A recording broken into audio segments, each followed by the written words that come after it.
everyone. I hope everybody can hear me okay.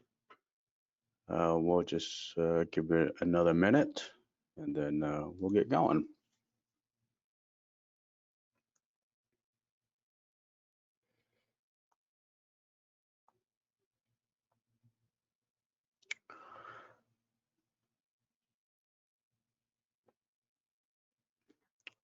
This webinar will be available for the public, so you don't have to worry about taking notes or anything. It's not too long. This webinar is in regards to external GNSS integration, as you would see. It kind of follows my recent podcast that I did.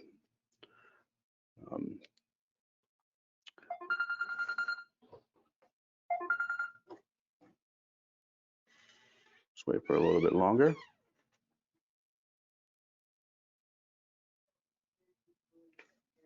All right. I think we can get started. Welcome everybody to today's webinar on RIEGL TLS Terrestrial Laser Scanning External GNSS Integration. Before we get started, let's go ahead and take a couple poll questions. Go ahead and launch this. Okay. You can just take some time to take a couple poll questions. So we're talking about using GPS, more so RTK, right? GPS, GNSS. So a lot of these scanners come with integrated GPS, but we're taking it a little bit further and extended it to external GPS, right? When should we use it? How to use it? How to integrate it and such. So if you're using it already, good for you. If you're not and you would like to, here's your chance to learn how to use it with your VZ400i, 2000i, and 400 series, 2000 series, 1000 series. Okay, so it looks like there's a 50-50 split. Awesome. I'm gonna go ahead and close this. And I'll share it. Okay, so the 50-50 split, that's great. And then let's go ahead and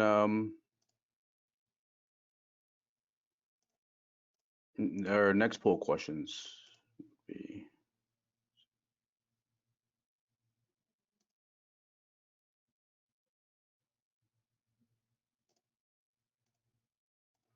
I'm trying to launch the second poll question here.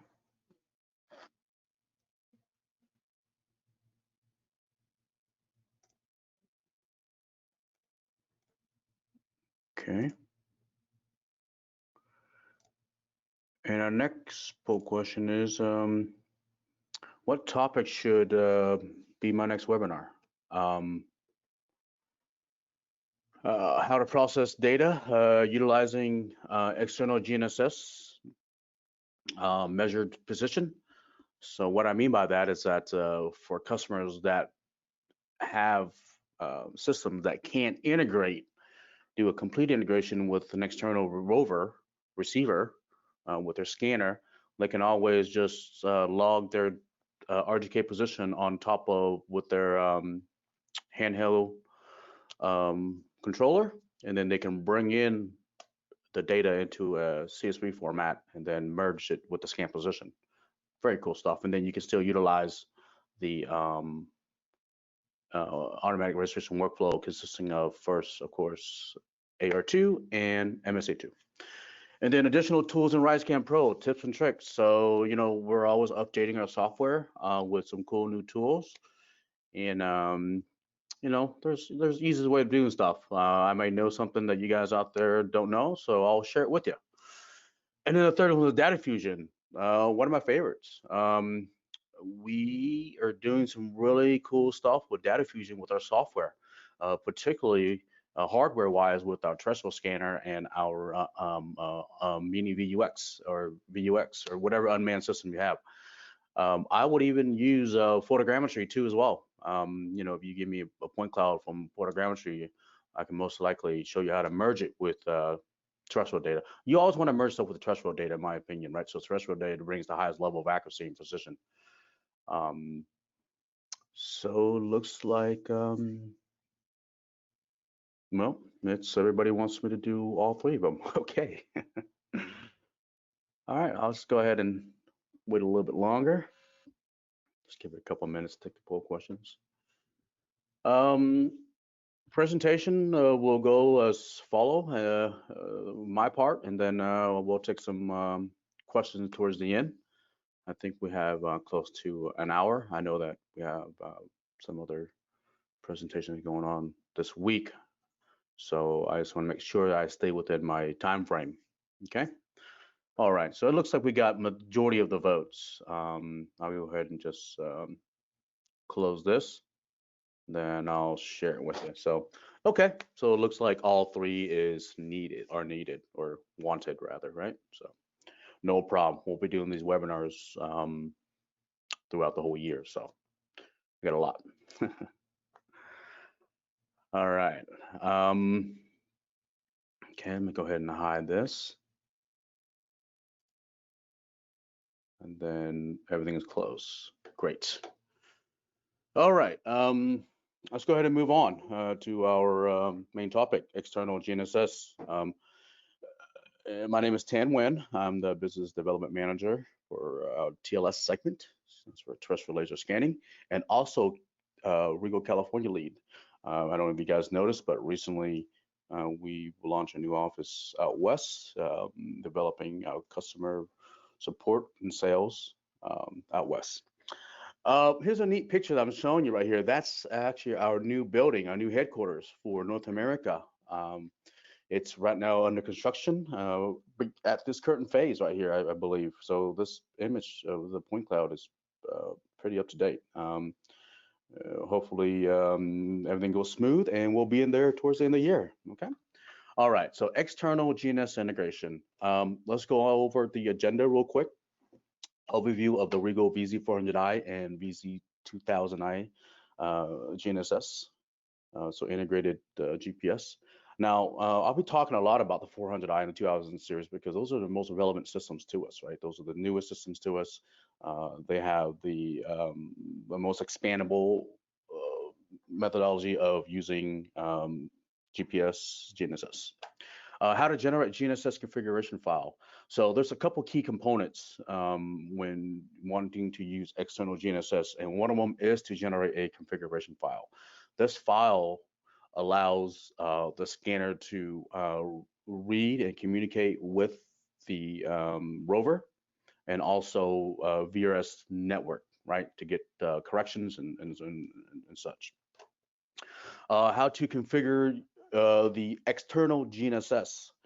So whatever external receiver you're using, and I can't guarantee you every single receiver and brand and model will work. The one I'm going over today or the one I have most experience with, and I'll list a couple of the brands that I work with and our customers has worked with too as well. But in order to utilize it with the full integration, yes, you would have to configure it. And it's quite simple and it's all the same too as well.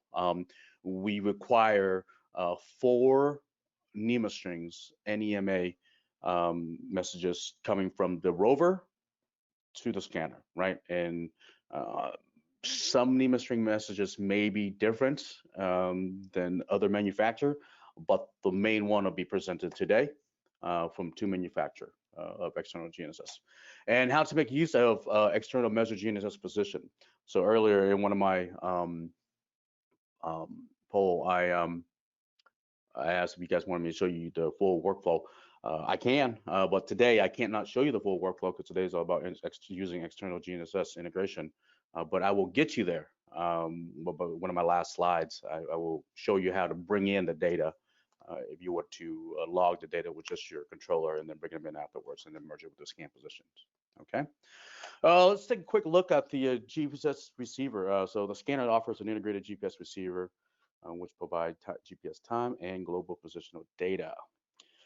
Every second, a GPS data package providing a cross-reference between the scanner's internal timer and GPS timer is inserted into the data stream. This cross-reference can be then used to transform all internal timestamps to GPS time. So what this is saying is that the scanner will trigger the GPS receiver, and then the GPS receiver will send it a pulse, which is the PPS pulse, and the TTL signal trigger.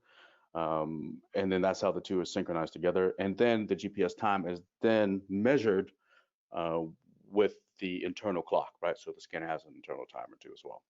In addition, you can also make use of external GPS receiver if you desire, right? So if you want to put an external rover on there, you certainly can. But we also have options for that too as well. So yeah, let's go ahead and take a look at them. So the RIEGL standard internal GNSS receiver, I call this one the Gen 1. So if you see right on top of the scanner, it looks like a little donut, a little puck.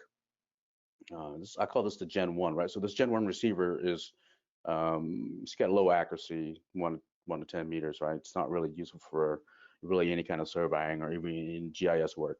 But it gives you positional data, right? So positional data is important for us. It's because we use it for post-processing. We use it for registration. We use it for relative positioning, course registration. So although it's not accurate and not very useful in the survey world, it's still useful for us, right? So this puck has always come with all the standard for all the models up to the 400i. But recently, just this year, this new Gen 2 receiver has now become standard. This is quite a big step. Although it's not L102, it's still a big step for us because this one, with the I-series scanners only, you're able to get RTK corrections from your state-provided VRS network. So whatever state you're surveying in, you can just register an account there, and all you would need is the username, password, baud rate, and IP address, and the kind of network name is a language that is using, like RTCM3. You can make a configuration file, which we'll show you in a little bit, so that you can get corrections, right? Just out of the box, you can get corrections. And I'll show an example how we have one used right now in Florida. I have it set up. So if I have time, I'll bring in my scanner that's sitting. It's raining out here, so my scanner's sitting inside. It was outside. I'll show you what it looks like. And of course, you can see here, our RTK correction could be from a base station, right? I would love it if this particular L1 receiver can get correction from any base, but unfortunately not. It can only get it from this particular brand, which is an MLID Research RS. Okay. This is a European brand. We don't really offer it here in the United States. If you really want it, just contact me, and then we can sell it to you. But you know, I think a lot of our market and user, particularly a surveying company, engineering company, even government users, they all have their own base and they all have their own rover. And this is what really this whole webinar is about, right? But if you really wanted to utilize this base, we'll sell it, we can sell it, and it can talk directly to this L1 receiver right here. Moving on to our latest receiver, right? So this one's cool. The new RIEGL VZI series GNSS receiver L1, L2 is really state-of-the-art GNSS antenna, which is specially optimized for the I-series scanners only. This one's unique because the board is actually in the receiver. So if you had any scanner, the I-series, you can put this on top and make use of it. And don't have to do any kind of hardware upgrade, right?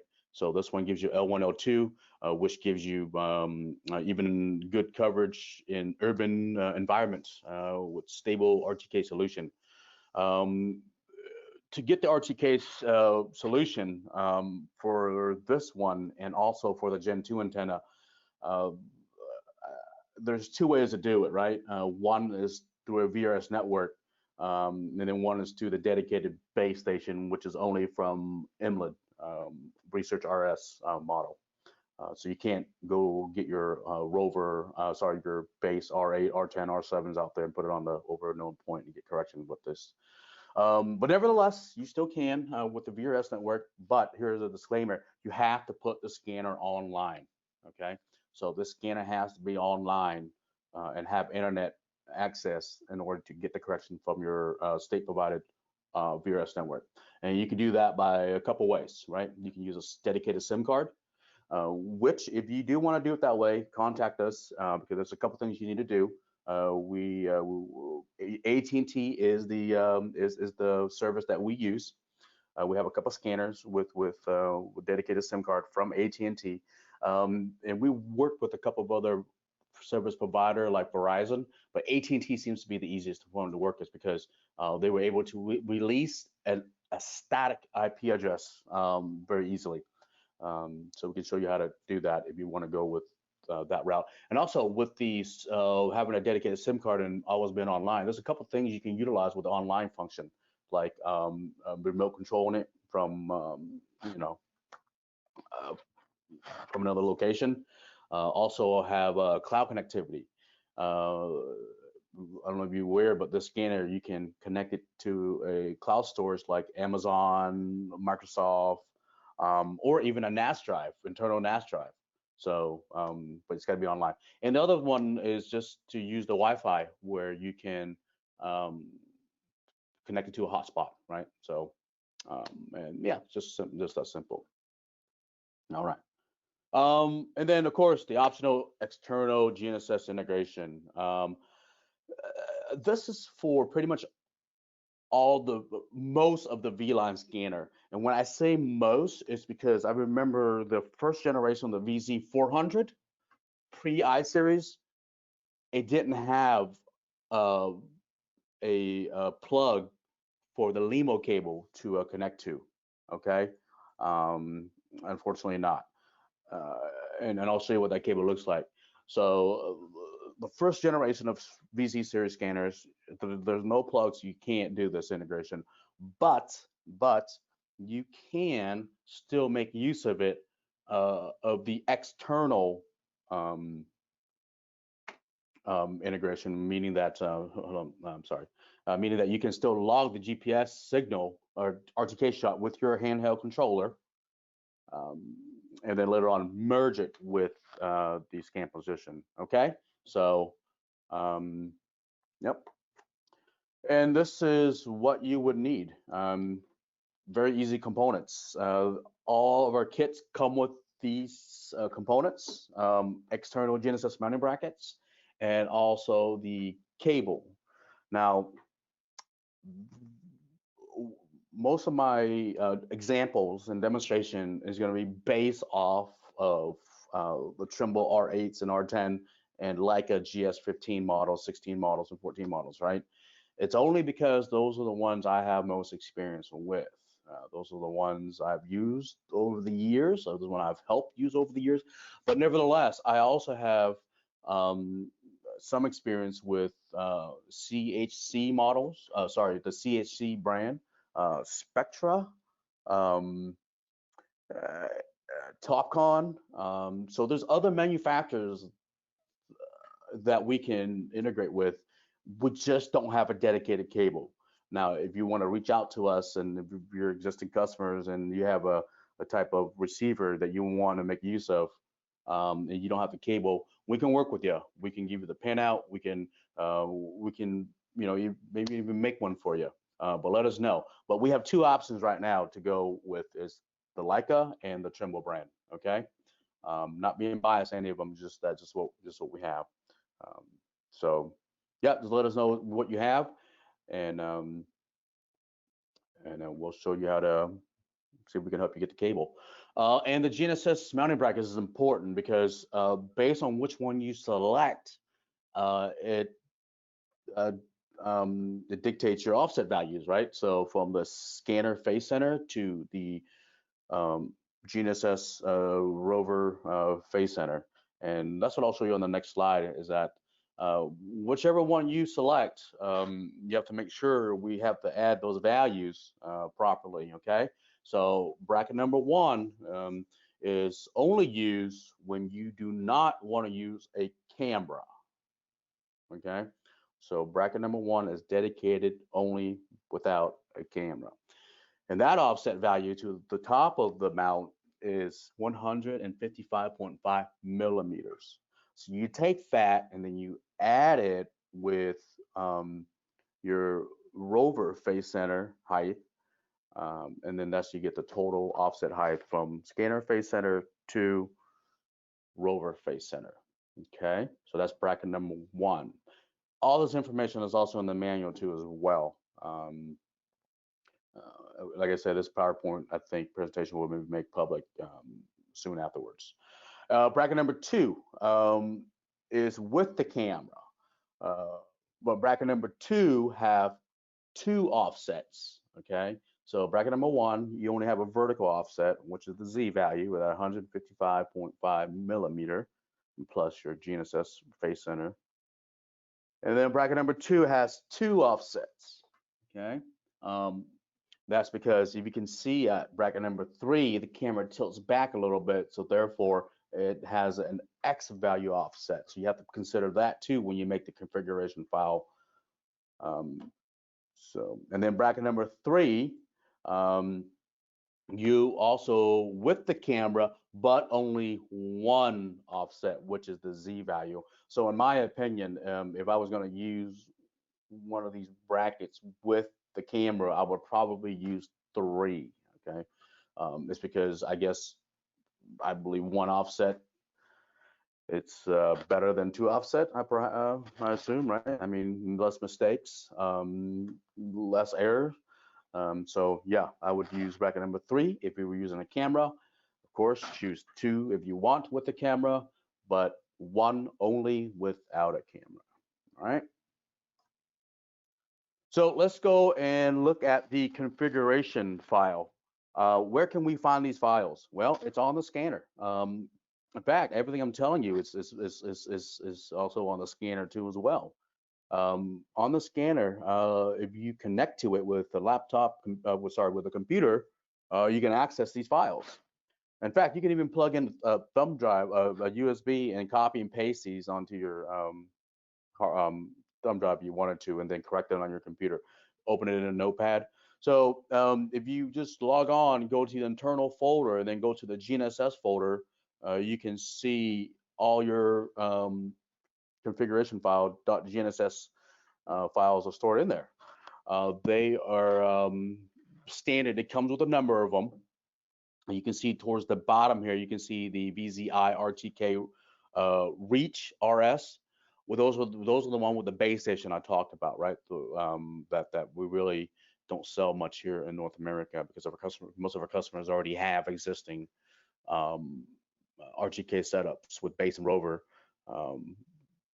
but then they can still make use of the internal Gen 2 antenna with the VRS network. So yeah, we're going to look at 3 of these files today. One for the access into a VRS network. My example is going to be from Florida DOT, and one's going to be from an R10 rover to base, and then one's going to be from an one from a Leica GS15, I believe, rover to base. Okay.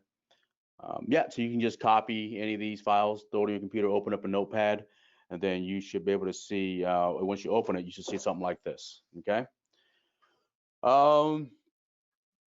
This could look a little confusing, but it's not really. It's very simple. And the one I have, the arrows, are the only one I really only mess with. And that's really all you need to do. The rest of them, I would just leave as default, right? So I would modify one of these files and just save it as a different name. So at the top, you have the antenna pos SOCS. That stands for Position Scanner's Own Coordinate System. Okay, so that's the difference between scanner reference system to the GNSS, to the rover's phase center. So looking at this, I can see that I'm using a mount with the RTK mount that comes with the scanner, the Gen 2 mount with the antenna, with the camera, and then with the Gen 2 mount, right? Because Gen 2, I can see that because I see an X offset right here, 0.021, that's the X value. 0 is the Y value. 0.346 is the Z value, okay? So that's where you put in your offsets. And then arrow number 2, source correction. This is very important. And this is all, this is depend on your credentials, okay? So we're looking at an N-trip network.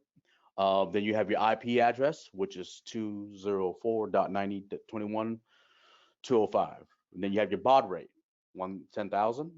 And then your username, which is custom, password, which is custom, and then your language, which is RTC M3 underscore VRS every 5 seconds.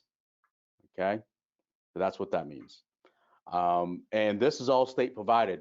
So I remembered I went to Indianapolis to visit a client. I just signed up to be a user, and I was able to get the IP address, created a password username, brought my scanner over there, get it online, and was able to type into Indianapolis DOT VRS network. And then the last one is the name. So the reason why I highlight this, because a lot of time the customers rename the file, but it doesn't show up on the scanner, okay? So if you rename it here, this will show up on the scanner, not how you rename it from the file name. You have to rename it internally, which will then populate in the scanner. You can change the origin to WGS84 or NAT83. But I'm going to show you how to upload a GeoSys Manager database file to the scanner so that you can select it and then you can see the state plane coordinates instead of just WGS84 a little bit later. All right. So again, this is for using the Gen 2 VRS network. Okay. This is for using a external a rover GNSS receiver. This is example for an R10 and similar model. This is for a Trimble R10 and similar models. Okay, so the first thing I highlighted is the offset, which is the most important. You have your 00 and then 0.346. So this is mounting it directly to the scanner using bracket number 1 without any camera. All right. A couple of other importance is line number, arrow number 3, which gives you the baud rate, right? The baud rate has to be the same as what you configure the rover to be, and we'll configure the hardware afterwards. So this is important that you have the same baud rate, right, for the cable communication. There's also another way is Bluetooth. I'll talk about that in a minute. But for the cable, you have to set the same baud rate. And then the record message, which has to be GGA, GSA, GST, and ZDA. Okay, this is standard all across the board for all receivers. All right, these are the only 4 NEMA string messages you need, and I'll show you how to do this on the hardware going forward with the presentation. And then the record name R10 on top with CAM1. So at CAM1, I put CAM1. That means I know to use bracket number 1 with this file. Okay. Now again, you can make as many of these files as you want, right? So make sure you name them accordingly so you don't get confused. And this is another example of the same setup, but for a Leica GS15 and similar models. The reason why I put this on here, because it shows an example um, of a different baud rate. Sorry, different record message. So earlier I said the four NEMA string messages is GGA, GSA, GST, and ZDA. You can see here it says GGA, GSA, but GGQ. Okay, so I found out that's the same for GST with Trimble as the Leica and Leica as the Trimble. So nevertheless, it's still the same type of message. It's just labeled differently. So, and if you're using other manufacturer that I'm not aware about, I'm sure we'll figure it out. But please always start with GGA, GSA, GST, and ZDA. If you don't have a GST, then it just means it's labeled something else. Okay. Um, and then again, you can also look at it with Bluetooth too as well. All right. So now we're getting into the hardware. So that was the software. So once you make these files, all you have to do then is just bring it back into the scanner, connect it, put it back where you got it from, and then reboot the scanner, and then you should be able to see it to select from the GNSS configuration file setting on the scanner itself. All right. Um, so now we're going to configure the external receiver. Like again, this is the R10 as an example. These are the if you flip it upside down, these are the ports that are available to use. We only utilize one port, which is the serial port, which uses a LiMo connector that connects from the scanner to port number 3, and that's what the cable I showed you earlier connects to. Okay, but of course, there's always an option for Bluetooth too as well. So um, if you had other manufacturers that I didn't cover today that has Bluetooth, you can still make connections of it because it's the VZ I series only the I series 2400 have Bluetooth connectivity. So you can certainly make use of that if you didn't have the cable. But if you did, if you didn't, then with the cable, you would make use of the LiMo serial port. Okay, not the USB, the serial one.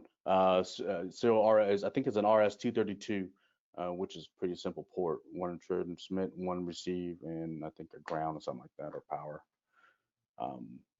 Okay. All right.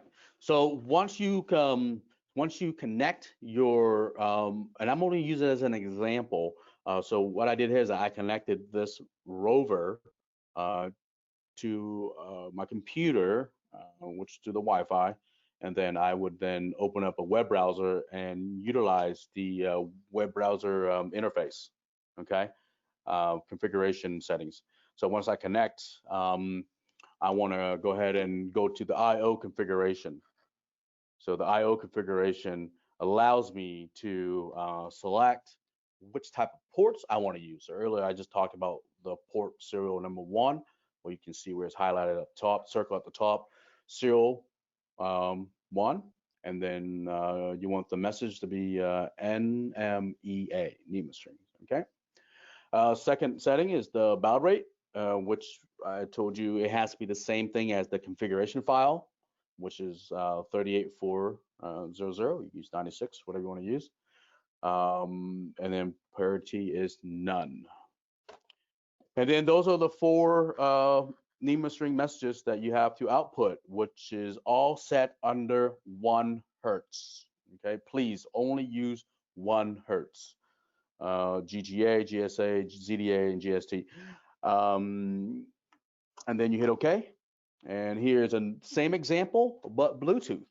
So if you wanted to use Bluetooth, you certainly can. You just have to change the top to Bluetooth. Still the NEMA, and then still the 1 hertz, same messages, and then hit OK. All right. After you're done with that, Trimble is going to want you to, you must also adjust your, configure your antenna. Please make it so that it's at antenna face center. okay, um, and with 0 antenna height offset. So the scanner always knows its height, and then all you have to do is tell it from the face center to the GNSS face center. All right. And then the last, hit OK. And then last, you want to store the file. So you want to save this configuration to the rover. Why do we want to do that? Because when we utilize this port, it'll pull this file and know that, hey, my cable is connected. Go ahead and export these NEMA stream messages to the scanner or through the cable, through the port, right? So, but for this particular setup, you must save the file name as power_up. Okay. Operation store current files is a drop down. You pick store current files, and then you must select power_up, all capitalized. Okay. So make sure you capitalize and do it just exactly the same. But you can also do everything that I just showed you from this slide on your controller. So if you had a TBC3, you can do all this on your controller too as well. So don't think you have to connect it here. The important message here is that the required NEMA string messages are used, right? So those three, GGA, GSA, GST, ZDA, is being output through the serial port or Bluetooth, and then also the phase center is set to, the antenna measurement method is set to phase center and height to 0. So that's the message here. That's what I want to come across. Of course, you can do all this with the TBC handheld controller too as well. Okay, so after you configure your GPS, you have your configuration file on your scanner. You have your rover configured. You turn everything off. You connect everything. Okay. Here's the boot up sequence that seems to be working for me. The boot up sequence is that you turn on your rover first. You get it started. You get a job started. You get you connect it to your base or your VRS, and then you can put the controller away. You don't need the controller anymore. The scanner will trigger the position every single time it takes a scan. Yeah, so you then boot up your scanner. So after you see everything's communicating properly on your rover, and then you boot up the scanner, and then you want to make sure that your scanner is first online if you're using a VRS network. So you can go to your give me 1 second here. You can go to your settings network and look all the way towards the bottom where you see preferred internet route. If you are sure that your scanner is connected to either a Wi-Fi hotspot or SIM card, and if it's internet available says no, I would just recycle this where it says preferred internet route, just recycle it on and off. Okay, and then it will connect. And then you also want to make sure that your configuration file is selected properly. So you can see here, I selected the internal large RGK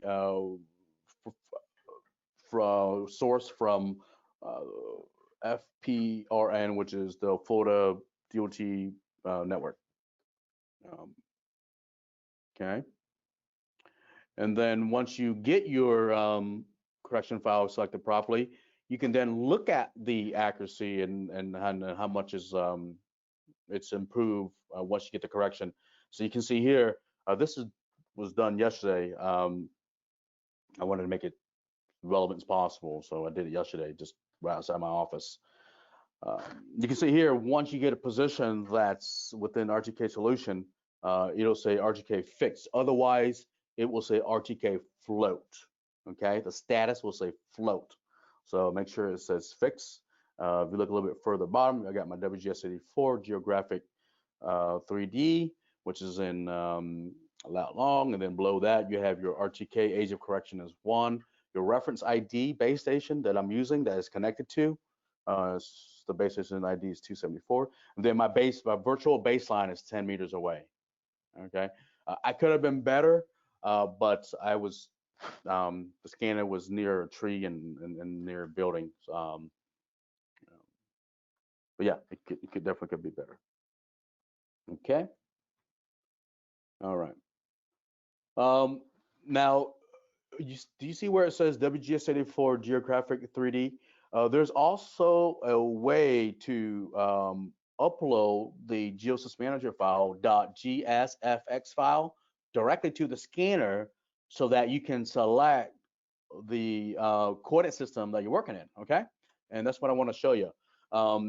So everybody that uses RISCAN Pro should have a file that says GSFX extension, all right? That's your GNSS Manager file. If you want to load it on the scanner and make use of it, you must name it as so, gsm.gsfx.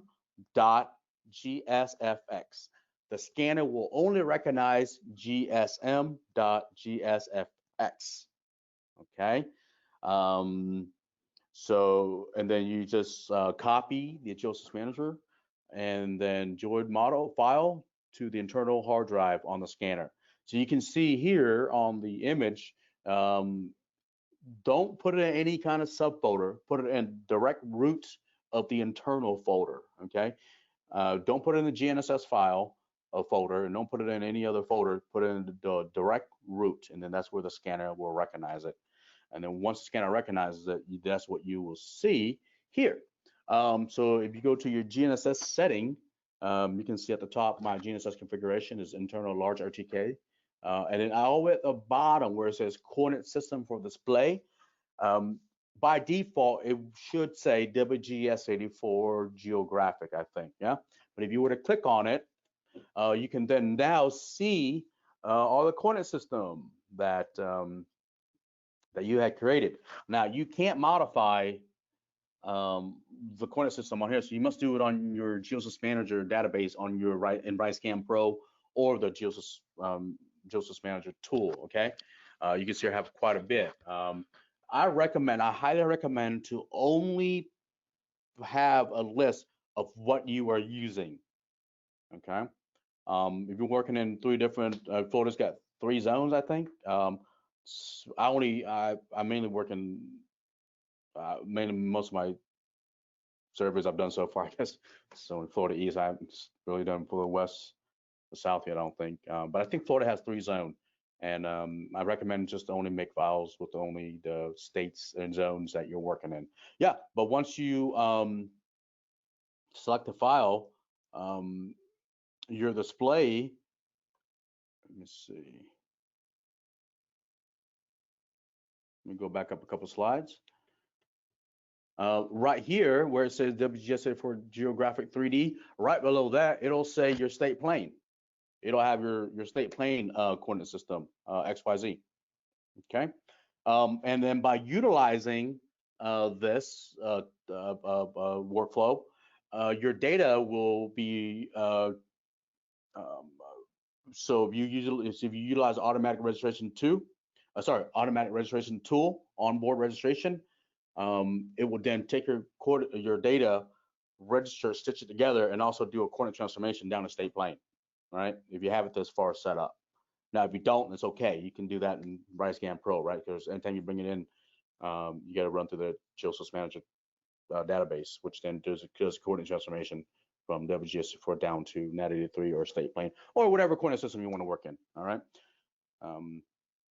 And that's the measure that you can really set it up to that. You can have everything done out of the scanner.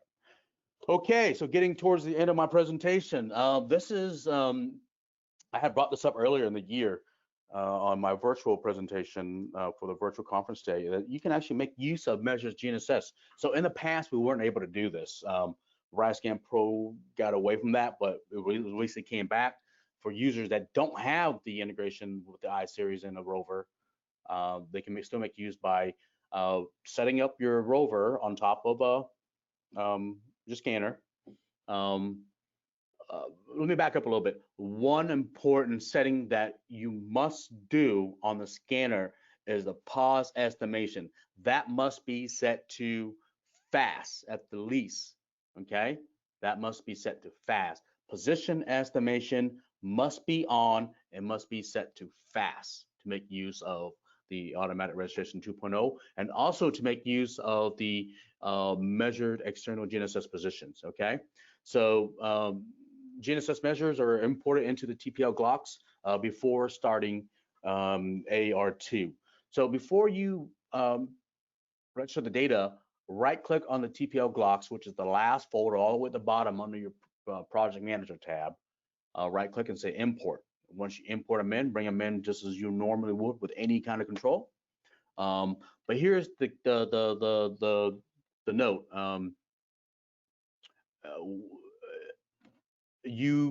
When you set up your first RTK position on your controller, you would want to name it as so: scan pause 001.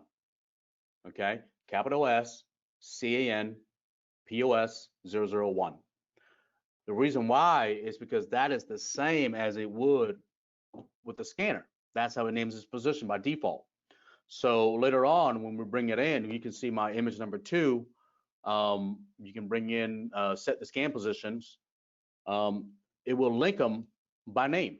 You see how on my left-hand side, you can see that the available scan positions, and then on my right-hand side, you can see available points. And once you click OK, it'll apply the position directly to that scan position. It'll apply that RTK position shot directly to that scan position. And then afterwards, you can then work as you normally would with your process and register the data as you normally would, starting with, AR2 and ending with MSA2. Okay, so yeah, maybe I will put together a webinar for this processing if that's useful for everybody. And I think the majority, not majority, but 1/3 at least, what I saw. Wanted to see this a little bit more in depth, right? But this is the hardest, this is the beginning stage. So if you can get this far, you can go ahead and begin AR2. So it's really not that difficult. All right. So that's getting towards my presentation on how to utilize external GNSS receiver and some of the internal GNSS receivers that we offer. Now, I want to make a disclaimer and note is that I'm not saying that, hey, this type of integration works for every single job, right? So be careful on what you use RTK for or GPS for. Here are some of my recommendations. I don't recommend to survey roads with this type of setup. If you can, if you want, but you can still have to have some control. I don't recommend to do linear projects with this, especially very long, right? If you do, you should still have some control. A couple at the front, a couple in the middle, and a couple towards the end, okay? If you wanted to do, for example, open pit mining, perfect. Construction survey, perfect. Alto survey, perfect. Drainage survey, perfect. GIS survey, perfect. Structural bridge clearance survey, perfect. All those applications are perfect, right? Because I think if you're messing with dirt, if you're measuring dirt and such, quantify stock volumes, such, I think RTK is the way to go. It does a very good job at the registration. The registration then, what it does is that during the MSA2, it will then resection the entire projects to the average of all the scan position. But if it senses an outlier, so if you had a position that was underneath a canopy that had poor GPS, it won't be biased towards that, right? So it'll kick away from that because it knows that it's just a big outlier. So it does a very good job at positioning the data at the end as far as doing an average of registration between all the measure scan positions. So it does a good resection at that. So I don't recommend, you go out and just put this on top of your scanner without any second survey control and go try to survey, try to build roads with it. So please understand the limitation of RTK and understand the limitation and the accuracy of GPS by itself before you really start utilizing this. But all these applications I listed on here, I don't see it being any problem. All right. So that's towards the end of my presentation. Thank you very much for your attention. Maybe we can get some questions. Okay. So let me see. Questions. There we go. All right. Let me try to expand my. I don't want to send the question, please.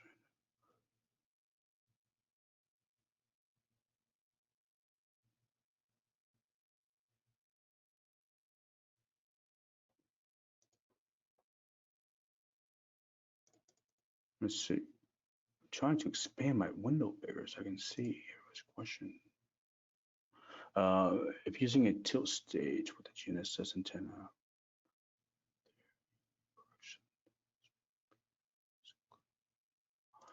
So the first question I have is, if using a tilt stage with an internal GNSS antenna, are there other corrections that must be made beyond what's included in the GNSS configuration file? Using the internal antenna, I'm assuming you want to use the Gen 2 antenna. Now, when the scanner is tilted, the position is not measured straight down. Okay, it's measured with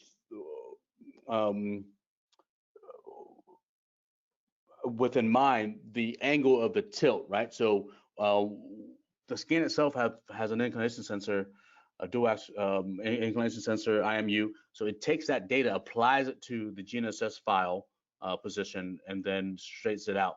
Now, if you were to tilt the scanner 90 degrees on a tilt mount, then no, this is not going to work. I think on our data sheet on paper, you should not tilt the scanner more than 10 degrees when utilizing GPS. Okay.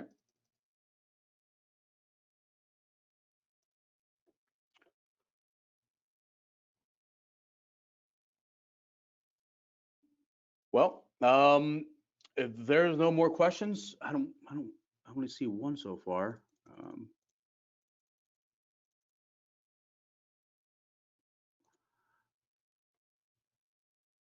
Okay, well, if there are no more questions, thank you everybody for your time, and be safe out there, and we'll see you next month. All right, bye.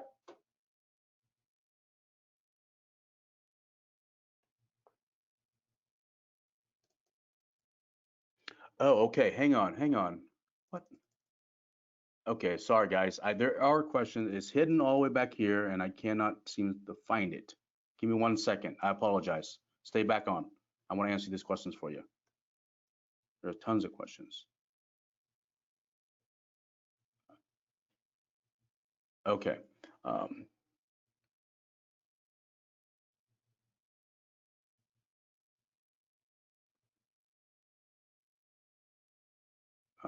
We own a VZ1000.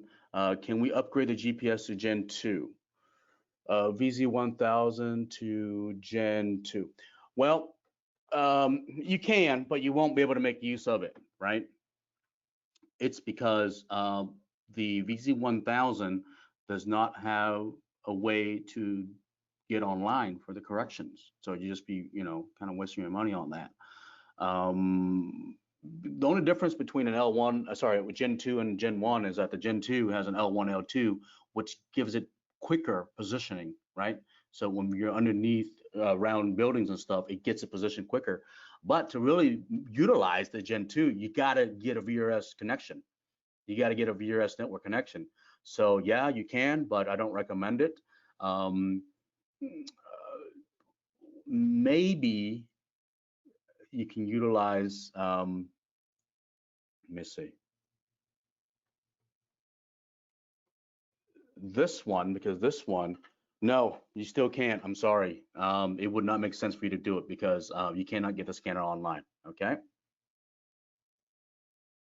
Can we use the Gen 2 receiver with the VZ1000 get? No, you can't. Same question. You cannot, unfortunately, because you have to get the scanner online. Can't see lack of GS15 files out there. Can't see like. Well, there are. We just have to make it. If you want like a GS15 configuration file, send me an email. Here's my email, and then give me your company's name, and then I will. Oops. Send me some information and your requests, and then I will see if I can make one for you. They're really easy.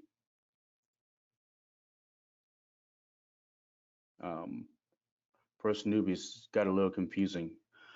Okay, it could be confusing. We also have an excellent support team that can help you through this.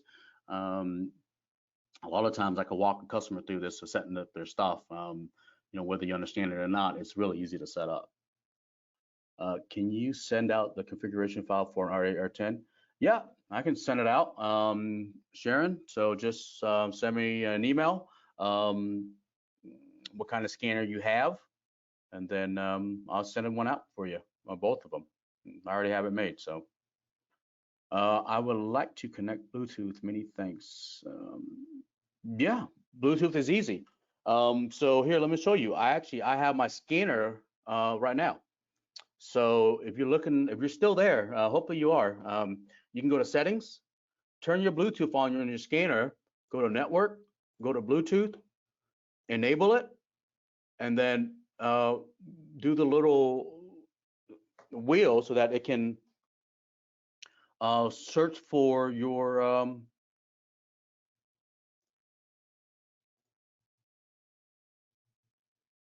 I don't have any Bluetooth available. Here, let me turn on my phone real quick. I'll turn on my phone Bluetooth. Okay, so Mr. Fletcher, he is our LiDAR technician. He has a Bluetooth that's available. I can connect to it, right? But yeah, that's it though. All you have to do is just again go to settings, network, Bluetooth, enable, and then search, and then follow through the connection protocol, which is straightforward. All right. So that's Mr. Ross.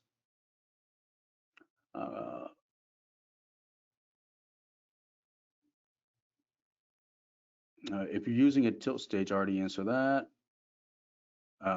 Where in the file structure are the GPS coordinates of the point cloud stored? Where in the file structure of the GPS point cloud stored? Where in the file structure? Inside the project folder, I assume, okay? So if you, let's see.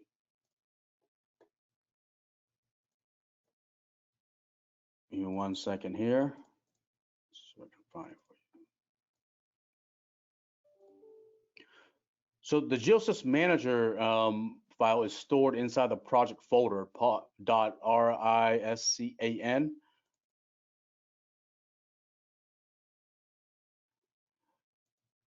I believe it's stored in the header of each scan position. So if you want to go to no, I'm sorry. So if you open up your project folder, go to scans, and then open up whatever scan position you want, and then there's a folder in there called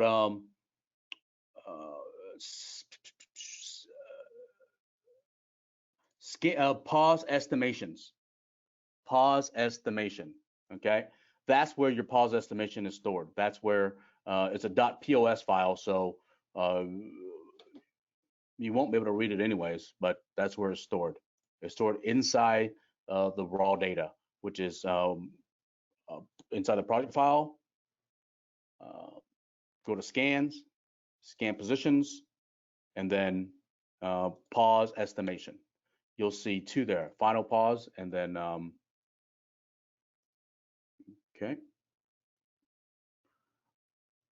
Can we use the Gen 2 receiver with the VZ2000i? Nope, you cannot. Can GNSS Manager file work in VZ4? No. Unfortunately, from my understanding, the 2000i only works, sorry, the GNSS Manager files can only work with the I-series scanner. I could be wrong, but that's what I understand. Okay. Thanks, Tan. Thank you, sir. Yes, the 10 degrees limit is if using a GPS based on accuracy of position limit. Yes, please. If you're using RTK, stay within 10 degrees of tilt. Okay, and if you're using the tilt mount, I can't guarantee you the best accuracy because it will be outside of its tilt limitation. And the first tilt on a tilt mount is 15 degrees.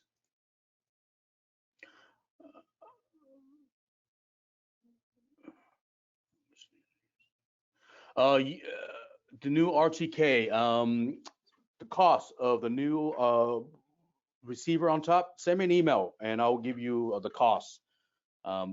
If you will, in fact, if you want to know any cost, you have to send me an email. I can't just disclose it over the webinar like this. Thank you, though. Do you have any comments about the final accuracy of the project that is partially recorded? Well, if you want to know the final of any registration, it's all stored in our reports, right? So after ARMSA2, please visit the report and you'll get it there. But it's 2 o'clock and that's the end of my time. Thank you again very much, everybody, for sticking around. I have the list of all these questions and I will answer them. So if I'm missing anybody, please, there's my contact. Send me an email. And then let me know what you guys think and let me know how I can help. Okay. All right. Bye, guys. Have a nice day. Cheers.